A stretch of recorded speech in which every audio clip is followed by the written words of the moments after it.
بسم اللہ الرحمن الرحیم. ناظرین، وی لاگ نمبر 3 اور معجزہ قرآن 291 پیج سیرت النبی جلد سوم. ناظرین، اردو زبان میں سرور عالم صلی اللہ علیہ وسلم کی سیرت پر جامع ترین کتاب سیرت النبی صلی اللہ علیہ وآلہ وسلم. رائٹر ہیں اس کتاب کے علامہ شبلی نعمانی رحمۃ اللہ علیہ، علامہ سید سلیمان ندوی رحمۃ اللہ علیہ. جلد سوم. بسم اللہ الرحمن الرحیم. الحمد للہ رب العالمین والصلاة والسلام علی سید المرسلین وعلی آلہ واصحابہ اجمعین. تجھے وہ شاخ سے توڑیں زہ نصیب تیرے، تڑپتے رہ گئے گلزار میں رکیب تیرے. اٹھا کے صدمہ فرقت وصال تک پہنچا، تیری حیات کا جوہر کمال تک پہنچا. حبش سے 20 آدمیوں کا ایک گروہ، یعنی حبش سے 20 آدمیوں کی ایک جماعت حاضر خدمت ہوئی.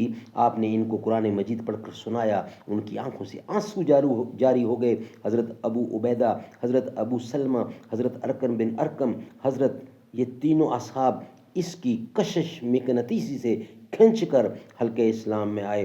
اور تو اور خود محبت وحی اور حامل کلام ربانی کا کیا حال تھا. حضرت عبداللہ بن مسعود نے ایک دفعہ قرات شروع کی تو بے اختیار چشم مبارک سے آنسو جاری ہو گئے. ایک اور موقع پر قرآن مجید کی چند آیتیں زبان مبارک سے ادا ہوئیں اور اس کے بعد آنسو کا تار بند گیا. کلام کی یہ شیرینی، یہ نمکینی، یہ تاثیر، یہ تسخیر جو دشمنوں، دوست و دشمن، موافق و مخالف، شاہ و گدا، عالم و جاہل، پیغمبر و امت سب کو یکساں فریفتہ کرتی ہے، اجاز نہیں تو اور کیا ہے. حکماء، فلسفانہ، ادبا، اہل لغت، مفسرین، محدثین، فقہاء، صوفیاء، شعراء، متکلمین، غرض نوع انسانی کی وہ کون سی صنف ہے جس نے ایک امی کی زبان سے ادا ہونے والے پیغام کے عشق و محبت میں اپنا سرمایہ حیات قربان نہیں کر دیا، اور جن کو اس کلام کی تشریح و تفصیل اور تحقیق و توضیح کی خدمت کی لذت میں دنیا کی تمام نعمتیں ہیچ نظر آئیں. کیا یہ اعجاز نہیں ہے تو اور کیا ہے. غور کیجئے، ایک امی محض جو امیوں کی ہی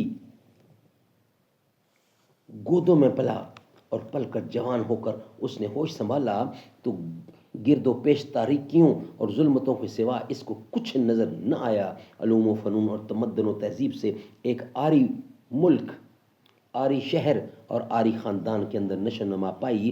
جہاں اہل فکر اور ارباب عالم کا وجود نہ تھا، وہ خود اس خاندان اور اس کا وطن نوشت و خامند کے نقوش و حروف سے آشنا نہ تھا، اور گزشتہ صحف انبیاء اور افکار عالیہ کا ایک حرف اس کے کان میں کبھی نہیں پڑا. علماء اور دانشوروں کی صحبت اس نے نہیں اٹھائی. اصول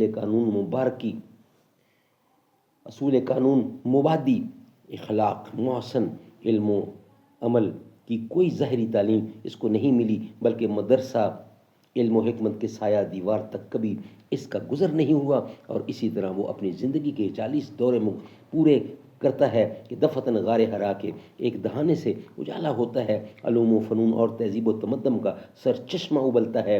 ظاہری نوشت و خواند کے نقوش و حروف کا طلسم ٹوٹ جاتا ہے.